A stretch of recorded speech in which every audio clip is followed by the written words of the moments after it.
Welcome, everybody. It is the Paul Rodriguez Show coming out of Studio 44.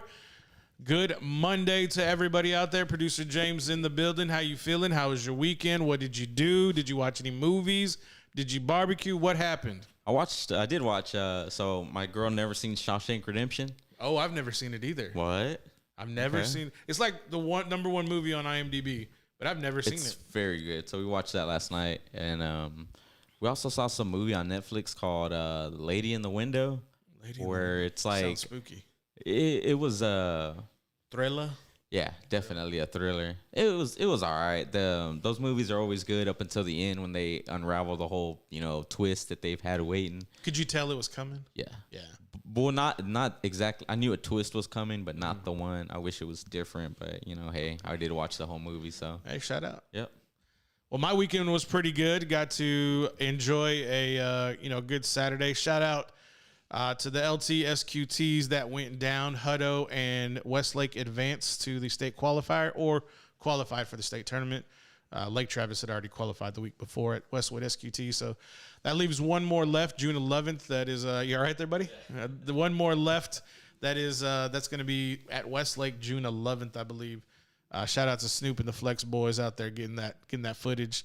But my weekend was good. Saturday I got to just chill, rest up a little bit. I've been working a lot of overtime with the 9 to 5, so it was good to have a good rest time.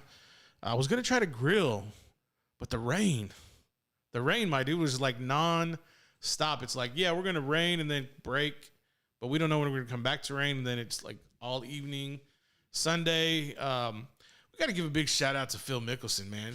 Shout out to Phil Mickelson winning the PGA Championship at the oldest ever living champion for a major. 50 years. I think they said it was 50 years, 11 months, and 7 days. The previous oldest champion was like 48 years old. But Phil looks good. It's like modern times. We got the great nutrition. We got great, therapies and exercise programs. And Phil doesn't look like a 50-year-old, if you probably looked at him. But, he was able to hold off Brooks Koepka in the PGA Championship. So shout out to Phil. That's a really big deal. Like, if people don't know, he basically qualifies for every major tournament for the next 5 years. No questions asked. Oh, okay. Yeah, so not only does he get the purse for the championship, he's exempt for the next 5 years, so he's automatically in. That's like the Masters, the PGA Championship. There's probably the Open, a couple other championships out there. Nice. So shout out to him. He'll be automatically in there. But dude, it was getting tight. It was getting tight between him and Brooks, and Phil put one in the drink in the water, and I was really tight. I was like, oh, that could be a bad sign. And Brooks Koepka, man, he was in it and just totally fell apart in pretty much I would probably say the back nine, like 9, 10, was kind of like real tight. And then Phil, when he got to 12, to hole 12, boom, just knows that. I'm like, oh crap, here we go. It's gonna get tight. And then Louis Oosthuizen, the South African, he was making it real close as well. He was hovering about 3 under. Phil got as low as -6, and Brooks went like to -2 to -4, up and down. And so Louis Oosthuizen and Brooks Koepka tied at -3 under, and then Phil won it at -6. So he gets to have all those perks. And dude, it was like a movie. 17 and 18, there was like these huge crowds of Brads and Chads just following Phil all over the course. And there's a huge gallery, and like the gallery is basically like, it would be like the stands of like a football or baseball game. And these people are on the course, and then there's people, in these stand areas. And I've never seen anything like this. It was like a movie. It was like, if I had to compare it to something, it was like Happy Gilmore. Like, remember Happy Gilmore, like when they're going around the green, yeah, and Happy's got to like putt it in, but this huge car knocks down a big awning, or not awning, but a tower. And it wasn't like that, but the crowds were so out of control. Like, I don't know how the security allowed it to get this far, but they literally engulfed the players and the caddies, which never happens. There are these string barriers you're supposed to stay behind, and they just said, F it, dude. They're like, we've been behind the curtain with the vid. We're coming out here. And they had to get like literally like police to get them through these crowds and onto the 18th green. And of course, when Phil, you know, he could have had a birdie on the 18th to like make a huge, big spectacle, but he didn't quite get it in, but parted. And the celebration began, and everybody, of course, went nuts. But Phil, to have that big championship beneath his belt, what I was thinking about whenever he was about to make the putt, I was like, what's Tiger thinking right now? Bet Tiger's salty as hell. He's probably proud of his buddy. He's probably happy for his friend, but I bet he's like, just wait till I come back. I'm going to be the oldest champion, not Phil. I have a feeling that's how Tiger is. It's a feeling. I don't know. I can't prove it, but he's the ultimate competitor, man. The guy who literally changed the face of golf in the 90s. And his number one rival, I would have to say, would totally be Phil Mickelson. Did you get to catch any of it? Or I saw highlights, and I saw that picture that you're talking about, how the fans, they were like, they were like all in there. So I think like post-COVID, all the like fans and all these sports, there's brawls at not brawls but fights, at UFC and at games. I think everyone's the rules are out the window. Like, hey guys, we're letting y'all out, but y'all take it easy. It's like and it was just like nothing but just Brads and Chads all hopped up on booze. If I'm sure wines or Bud Lights or whatever, but man, they were. It was cool. They didn't get totally out of hand. Luckily, they were able to like kind of let the guys finish the match respectively. So that was fun to see. When was Phil Mickelson's last major championship? That's what I was asking myself. Oh, okay. I was like, I don't remember the last time Phil won. I mean, I would probably say maybe 2006. If I had to take a wild guess, I can't even remember. I was asking myself, I was like, man, when's the last time Phil had won anything as significant? 2013. What championship was it? It says where he finished second or tied for second 6 times. Most recently, in the Open Championship. So he won the Open in 2013? Yeah, Mickelson's last major victory was in the 2013 Open Championship. Okay, so that makes sense. Okay, so it was still 7 years ago? 7-8 years ago? 50 years old, man. Shout out to Phil. Shout out to all his sponsors too, man. He's like one of the greatest KPMG, lefties to ever play. Or? Dude, he is the lefty. Yeah, he's very rare to see a major tournament player as a left-handed golfer. That's very rare. Cool. You almost have to get those specialty made, especially for him, like on the pro level, because you're supposed to get fitted, like how runners get fitted with shoes. You're supposed to get fitted for clubs if you want to. These guys at this level. Even some guys that, who are still novice, they're going to go spend the money if you have it. To those guys who have the money, shout out. Also, Julio Jones in the news. We'll probably get to that a little bit later. Oscar De La Hoya calling out Dana White, calling him expletives all over Twitter. I guess he's doing it for Triller because there's no other companies affiliated with Oscar De La Hoya. Wonder if he was on the booze. I mean, I don't think so. I think he's probably training because he wants to do something with somebody as far as combat goes, but he's another guy out there trying to, sell his product, which is all good for him. Aaron Rodgers is in Hawaii, basically playing karaoke with guitars and singing with the locals. Shout out to the people who got that footage. I don't think we have the opportunity to show that, but dude. Sounds like he's having a good old time. Well, we all know what today is. Today is the beginning of volunteer workouts of OTA. So Jordan Love's getting the number 1 reps. I would love to see some footage of Jordan Love taking those repetitions, but I don't think we're going to see it for a little while. And it's so, for me, for Jordan Love to take this, opportunity to get the reps. What if he just bombs, man? What if he looks so horrible that, they're like, we got to go with Benkert over here because Jordan is just he's not up to what we want him to be. That's why they brought in guys behind him, because they need a backup plan. I mean, Blake Bortles is there too, but we saw what Blake Bortles was in Jacksonville. He's not ready. Aaron Rodgers has GreenBay in the palm of his hands. He has them by the cojones, bro. He's like, he knows what they have basically. So I know I should probably know this being a GreenBay fan, but does he normally show up for the yes. voluntary? Yeah. He is a guy who he's a team guy. He likes to be there, developing, the relationships. And I think that's why so many people have his back in this instance, like the players, because they're like, y'all are basically disrespecting the guy by not, communicating, having open communication with him, which in today's world is a necessity for your quarterbacks. And with him not being there, I don't know. I saw what else did I see today? We'll get to the Julio Jones information in a minute, but Shannon Sharp, man.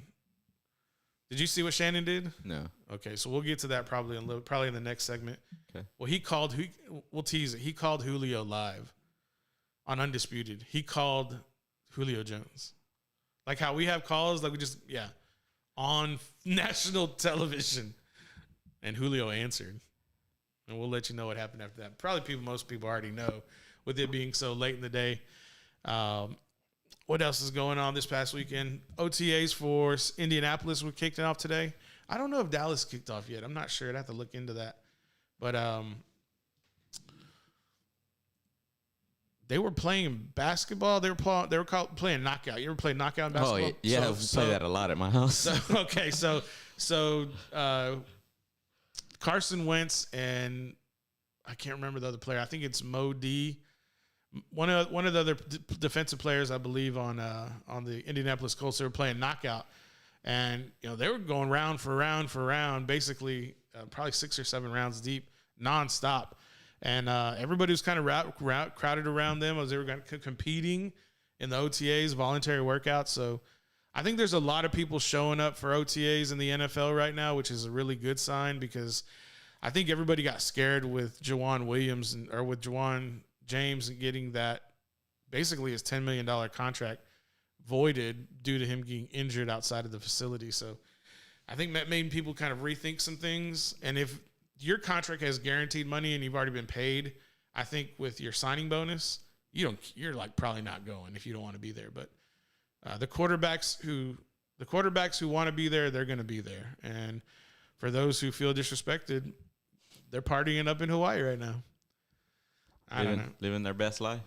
Dude, have you seen it? I'll probably show it to you in the break, but Aaron Rodgers looks like he's having a good time in Hawaii. He looks like he's retired.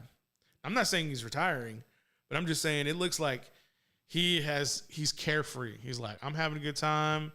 I'm wondering if he's there to get married, like eloping to get married. What better kind of sight would it be to get married in Hawaii? I know he's not real close with his family and everything, but that would be a cool place to get married, right? And come back and you're like, well, I'm married now. How much money do y'all want to pay me?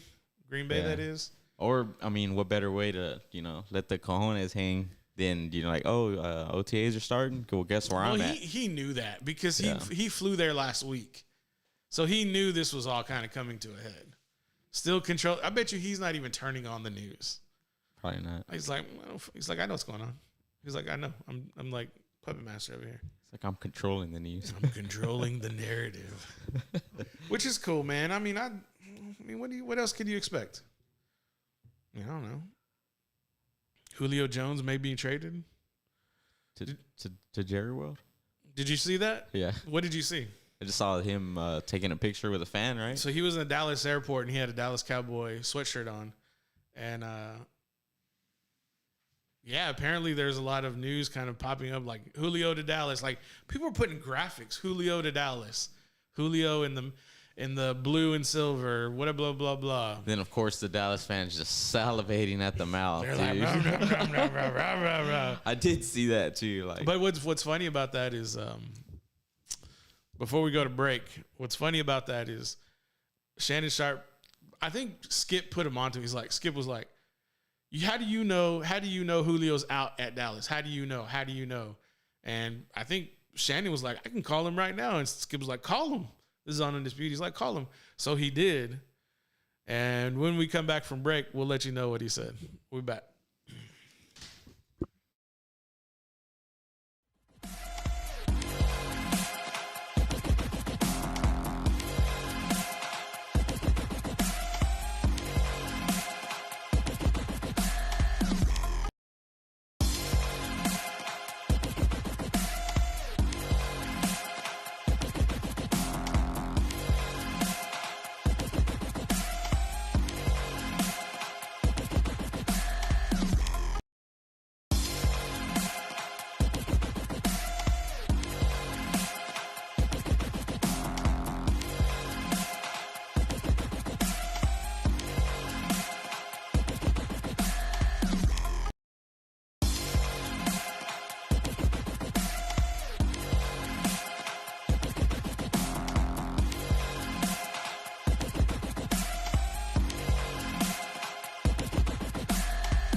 Welcome back, everybody.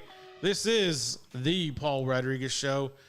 So what we were talking about leading up into the break was Shannon Sharp calling Julio Jones live on air. Apparently, Julio didn't know, I think, because lawyers have got involved. So I don't know. Okay, fine. Please explain. Okay, fine. No. That's as far as I know. Like, okay, fine. Lawyers are getting involved. Maybe because Julio may felt like he was set up and he was kind of ambushed. Well, what happened was there was a little back and forth between Shannon and Skip, and Shannon said, I'll call him, and he did, live on Undisputed, and Julio answered, and basically they had a very candid conversation. One you would have, like, where you knew you weren't on air, and Julio basically said he's out of Atlanta, and, you know, Shannon was basically coming to the point where, like, you know, he's like, where do you want to go? Where are you going to go? And Julio's like, I want to win. He goes, well, that ain't Dallas. And Julio's like, well, I know. And that's potentially like tampering because you're basically putting one team out of the running for his services due to this conversation. And it's a little bit of leverage for other teams. Yeah. That's sorry, dude. And Julio, well, it'll be interesting if someone gets like sanctioned or someone gets fined. I don't know how they would fine. They could sue. One of the teams probably could sue Undisputed, or Fox. You'd have to sue Fox. But yeah, we'll have to see how that plays out. But yeah, that's crazy. D Hop in Arizona, man. He already got AJ Green to go over to Arizona, and there was a photo that was circulating on Instagram with AJ Green, Michael Irvin, DeAndre Hopkins, and Julio Jones talking about.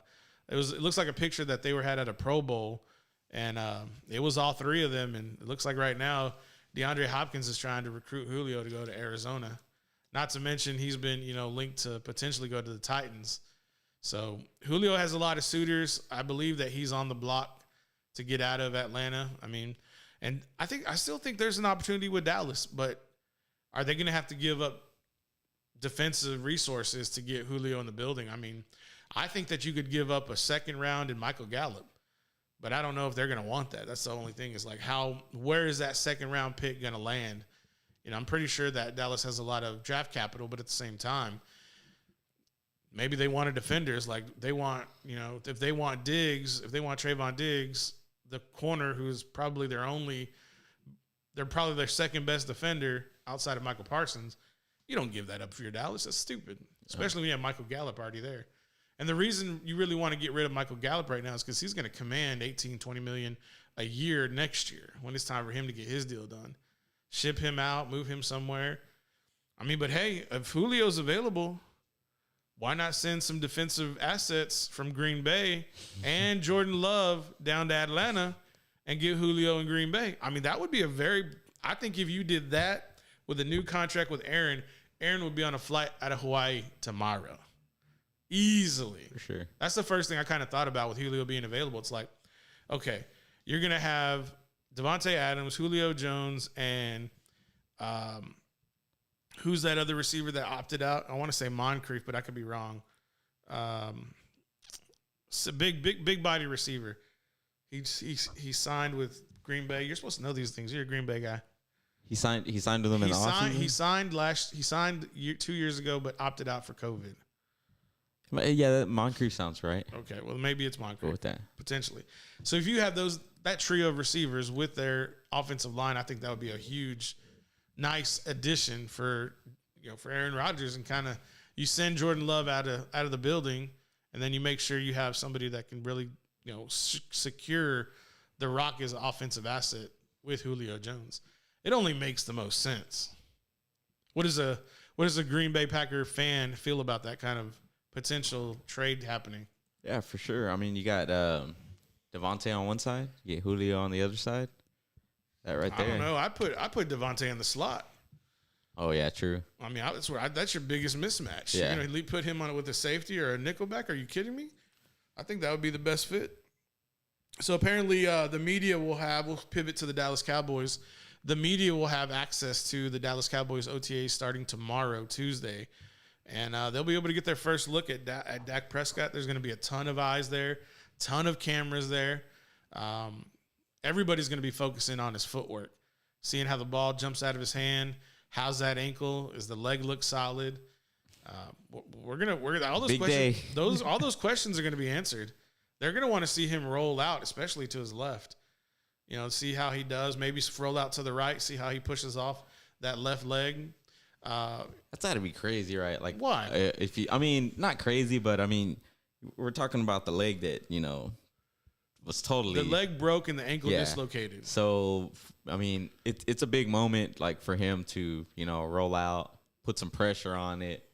I don't know. Just but remember they're in shorts and lids. They're not. Yeah, true. They're not out there banging yet. And the other thing too is there may be a rule. There may be some kind of unspoken rule between the offensive coaches and the defense coaches. Be like, none of your defensive players get within 5 yards of Dak Prescott. Thank you for slurping in my ear. Per Jerry Jones. No, well, possibly, but I think it's really going to be Mike McCarthy. It's like, you keep your asses away from this, highly paid quarterback. Nobody gets within 5 yards. There was a rule like Peyton Manning had that rule, like nobody gets within 5 yards as a defender. Peyton Manning was a Super Bowl quarterback. How many did he have at Indianapolis? 1. Okay. And how many did he win in Denver? None. What do you mean? He didn't win. That defense won that title in Denver. There's no I in team. Yeah, there's me, though. There sure is me. Let me tell you about me. I promise you that, Jack.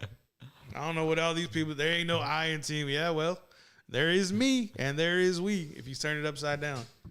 So that's what I like to tell people. Look, quarterbacks, they're coddled, okay? This game is built on high-flying passes, big-time, circus catches by receivers, and it used to be the big hits, but after that $1 billion settlement, all that crap went out the window.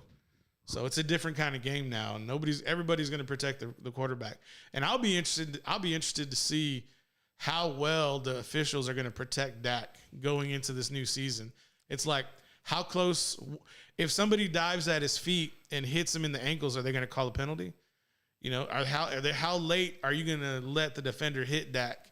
Because now Dak is in the Forbes highest paid athletes. He was the 4th highest paid athlete. So he ain't no scrub anymore. Like, he's a guy. Yeah. He's the face of the league now, especially being the Cowboys quarterback and the highest paid earning, 3rd probably highest paid earning. I was going to ask you, off the top of your head, who's the most protected quarterback of all time? Tom Brady. Yeah, no doubt. Tom Brady. No doubt. Before that, it was probably Tom and Peyton.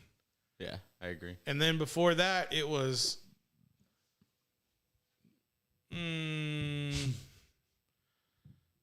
they really didn't protect Eli. Yeah, that's who came to my mind. Brett Favre comes to my mind too, but Brett Favre played in that older era. Yeah. He kind of, I remember the wars him and Warren Sapp had, dude. I loved Warren Sapp. Yeah. I loved Warren Sapp whenever he played. I would try to mimic my game after Warren Sapp because I just loved the intensity, the shit talking. I would imitate my game after him whenever he was getting in those wars with Brett Favre. But yeah, I would have to say the quarterbacks weren't protected the way they're protected now. I'm trying to kind of go through my database to see who you really couldn't even hit late. No, man. I think it might be Brady, Peyton, and then probably Eli. I don't think Eli was as protected as people want to think. Okay. I'm just trying to kind of run through my database a little bit. I don't really remember many penalties that were kind of unnecessary prior to like 2000, because that's really when I kind of start counting. Because Drew Bledsoe, he got knocked out of the league. Troy Aikman got knocked out of the league. Who else got knocked out of the league? Oh, Bleacher Report. Sometimes they have the most nonsensical crap on the internet. What are they talking? What is Bleacher Report talking about? Right here it says we're looking at the protection surrounding each signal caller, whether it comes from a standout offensive line a strong running game or talented. Just hit next to see the names. They're talking about protected as far as the line goes. Like not so like, the strongest offensive lines. Yeah, and they started with Derek Carr from the Oakland Raiders. Derek Carr's a joke. Then Ben Roethlisberger from the Pittsburgh Steelers. Andy Dalton from the Bengals. How old is this? Yeah. Let's see here. This looks old. Yeah, 2016. Yeah, I don't want to. We probably don't need to run with that one. Anyways, getting back to the Dallas Cowboys, the OTAs. The other half, the other big thing, which you kind of led into a little bit, is they're going to really need to look at this offensive line. I think the offensive line is going to be another factor, especially to see how good they look, especially in shorts, to see how that translates. But nobody's going to be able to tell anything until they get into pads, because until the pads start popping, until they can start playing an opponent that's, not in the same color jersey, that's when we'll really get to see how well, Dak is translating and the offensive line is translating to the next level. But what I want to see is how these defenders are moving on the other side of the ball.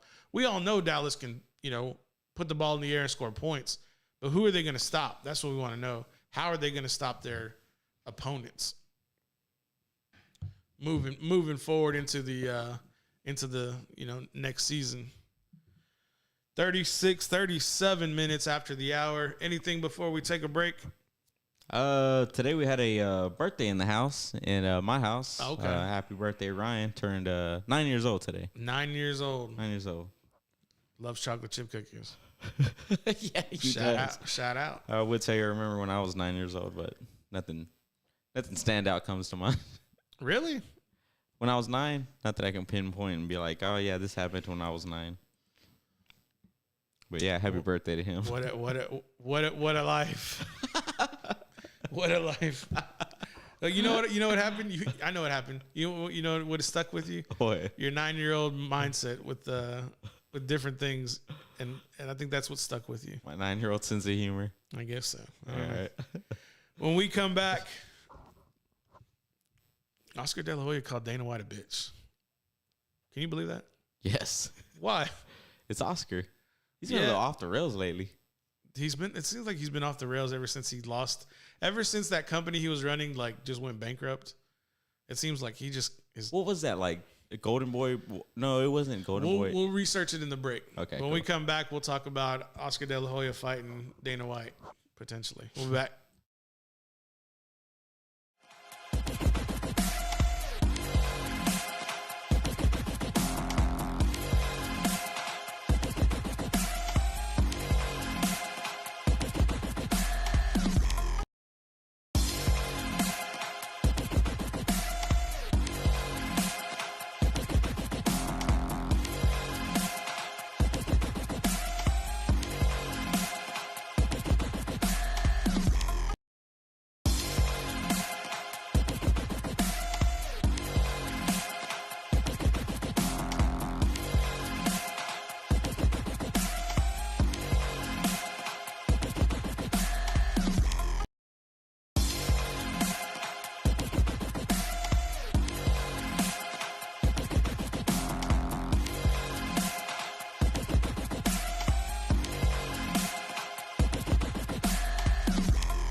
back, ladies and gentlemen. This is the Paul Rodriguez Show. We are here live at a Studio 44. Let's just dive into this. Dana White and his beef with De La Hoya going all the way back 4 years ago, back in 2018. It's not this quote, but Dana White had a beef with Oscar De La Hoya when he was trying to start Golden Boy MMA. Well, I think this was on Friday. Oscar De La Hoya came out and is basically calling out Dana White, saying, stop blocking a fight between him and GSP, George St. Pierre, who is a world-renowned MMA middleweight champion at 170, right? Welterweight, excuse me. Thank you. Welterweight champion, possibly to get into the ring, and I'm sure he'll probably try to take that fight, potentially between Oscar and George St. Pierre, over to Triller in that sideshow of a nonsense. But he's basically saying, hey, look, get out of the way, Dana White, or get in the fucking ring. He's basically saying, which one do you want to do? Dana White's, of course, going to stonewall the hell out of Oscar, because right now, who's Oscar representing? Triller? Triller's losing both Paul brothers. They both went over to Showtime with Floyd, make real money. Meanwhile, Oscar's over here like spinning his wheels with Triller, all hopped up on God knows what. It just kind of leaves me to believe. Of course, I know you probably will agree that maybe that was a little stunt. The whole gotcha hat bullshit. Of course it was. And Floyd's the mastermind and then he's like, hey, that was cool, man. Hey, come on over to Showtime. Jake's got to pay his dues. Come on over to Showtime. That's the dues he's got to pay. Kiss the ring, basically. That's what that was. Did you see the Paul brothers on the private plane? So Logan met Jake at the airport. I can't believe I'm learning these assholes' names. So Logan met Pretty Jake. Sure you'll know the D'Amelios. The DeFilio. That's what they're going to be, DeFilio, until they prove something. When you go legit, when you go Showtime, I learn your name, okay? When you get out of that sideshow attraction, that Triller, I ain't going to give you no respect. Before you go off, George St. Pierre on Triller? Ain't happening, Jack. Ain't gonna happen. Ain't happening. GSP's got too much respect. Too much self-respect. Yeah, self-respect. Too much pride. So, anyways, getting back to Logan Paul and Jake Paul. Logan met Jake at the airport, and they got on their private jet. And you knew this was coming, because when and of course it's nighttime, rolling up in the Bentley and all that, and Logan's there at the base of the airport, or the base of the stairs, waiting to get on the plane, and he's got a white cap on, unassuming, and unless you kind of know what's going on. And Jake's kind of like going over there, getting on the plane. They get there, they sit down, it transitions. They're both sitting side by side, and Logan's just staring at him, staring at Jake. And Jake's kind of looking down, and then just slightly looks over and yanks his hat, says, got your hat, cuts the video. Just marketing, bro. Just marketing and marketing and marketing. And that to me was like, Jake Paul paid respect to Floyd, and now he's like paying respect to his brother. Like, I'm coming over here to join y'all at Showtime. The next thing he's going to do, in the words of Conor McGregor, the Weasel, the Showtime executive, the Weasel, I don't know what his name is. I guess whenever I figure it out, I'll let him know. But anyways, I'm sure that's going to be the next guy they probably have a run-in with. And there's going to be a tour, man. Because that fight is in June between Logan and Floyd. And of course, as soon as Floyd beats Logan, Jake will be right there. I'm going to defend my brother's honor. I'm gonna have revenge on Floyd Mayweather. Of course, Floyd will make another 100, and Logan and Jake probably make 25 each, if I had to guess, right? Which is still a shitload. Hey, man, respect the game. I do not hate. I do not hate on the way they're making their money, because they literally started at a Sideshow Bob. No disrespect to Sideshow Bob, because Triller is that nonsense of a company. But shout out to the Paul brothers to like start at Triller, parlay that into Floyd. Floyd give them a legit shot, and they're becoming legitimate boxers by going over to Showtime. The question is who do you fight after you fight Floyd? You're gonna go mix it up with light heavyweights, with middleweights? I don't think so. These dudes are murky, bro. Yeah. They will literally knock you unconscious, or What does Jake Paul want to do? He wants to go fight Canelo at 164 or at 167. You don't want that. You don't want that smoke, bro. Not at all. You do not want Canelo at 160. You don't want Canelo at 170. I'm just saying. What do you think about Pacquiao? Him and Earl Spence. They're supposed to throw down. Good. Pacquiao's too small, man. He's just so small. I would love for Canelo to fight Spence, but I don't know if Earl wants to do that. That would be great in Texas. That would be great. I mean, Earl Spence is on borrowed time.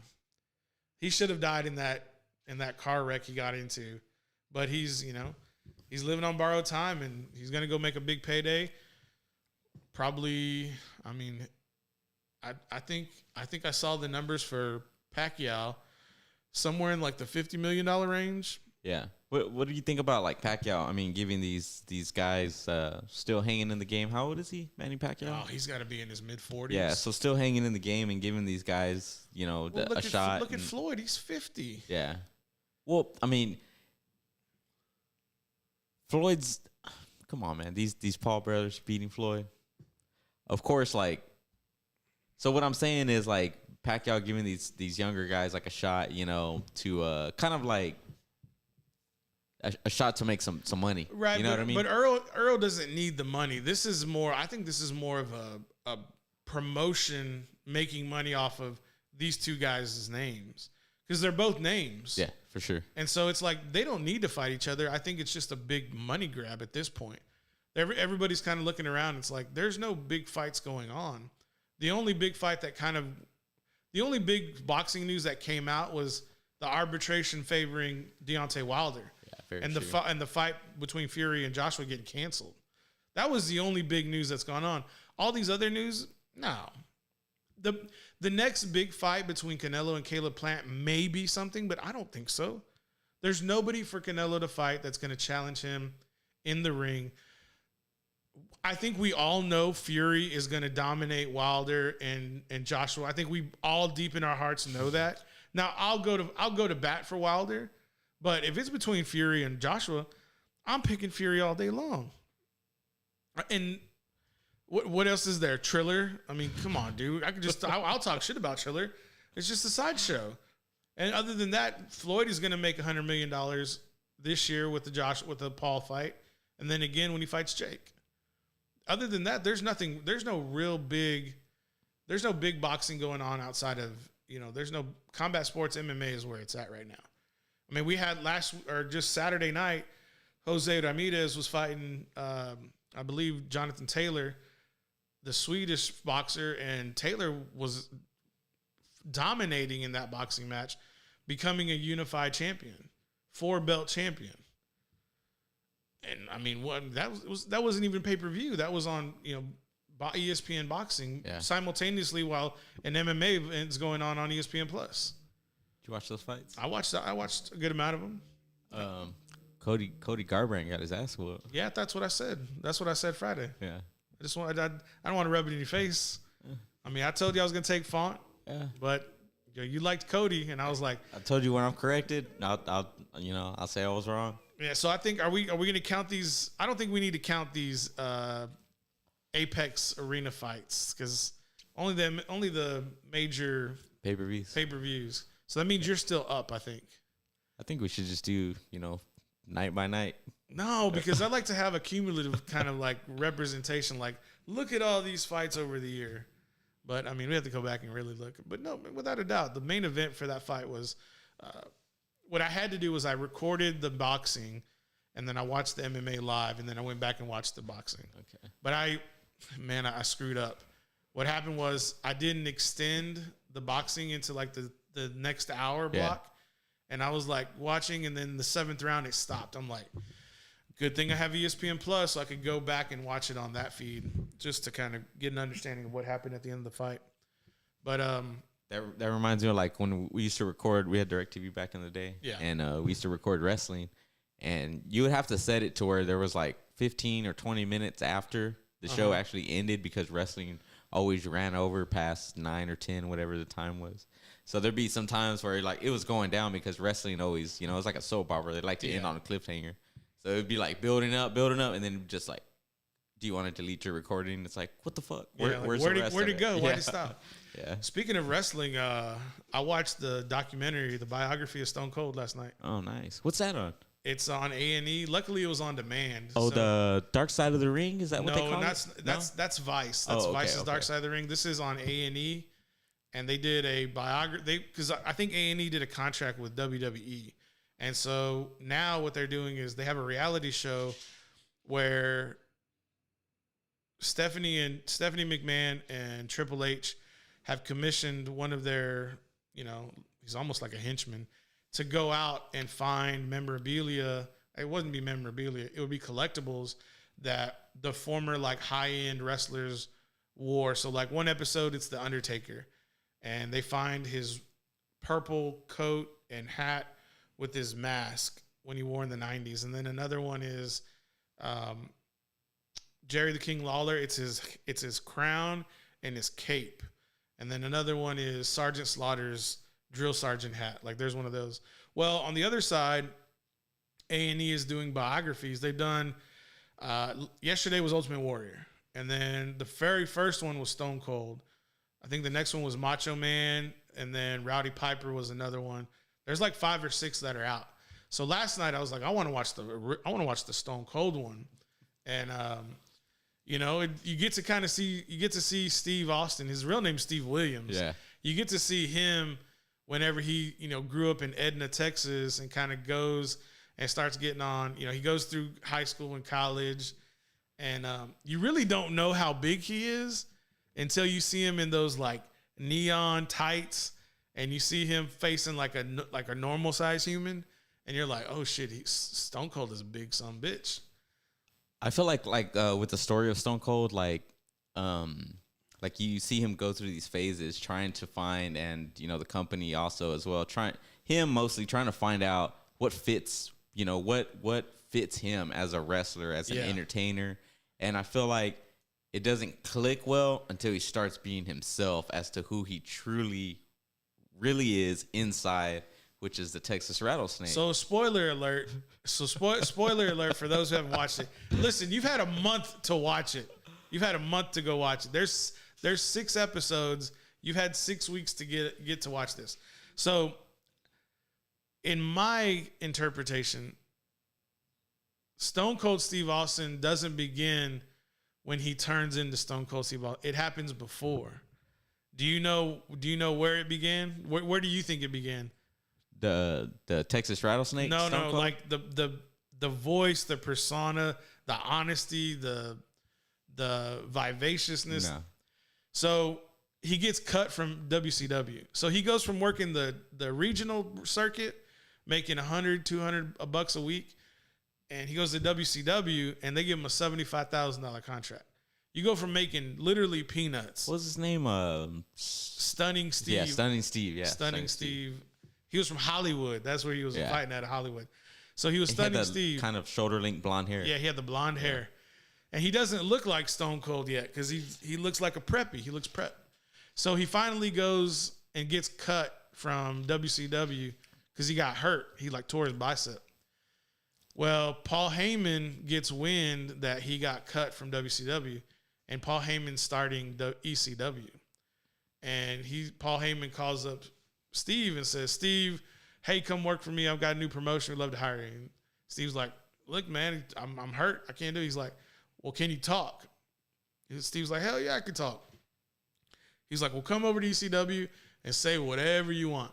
So he goes to ECW and he just starts talking big mad shit about Eric Bischoff and WCW. And that scene, there's a promo. It's like a 7-minute promo. He cut, and I'm like, that's Stone Cold Steve Austin. And he's still got blonde hair. He's got the little frou-frou left earring. He's got, he doesn't have a goatee. And then it's like years into like becoming the ringmaster at WWE that he turns into Stone Cold. And it's like, it takes this process. And he changed wrestling, man. It's like sure. How Hogan changed wrestling in the 80s, Stone Cold changed wrestling in the 2000s. He's one of the guys leading the charge for the Attitude Era. Him and The Rock. He was the Attitude Era. Yeah, it was him. They said it on the show. If Stone Cold was carrying WWE in the 2000s. If it hadn't been for Stone Cold, they wouldn't have had him there.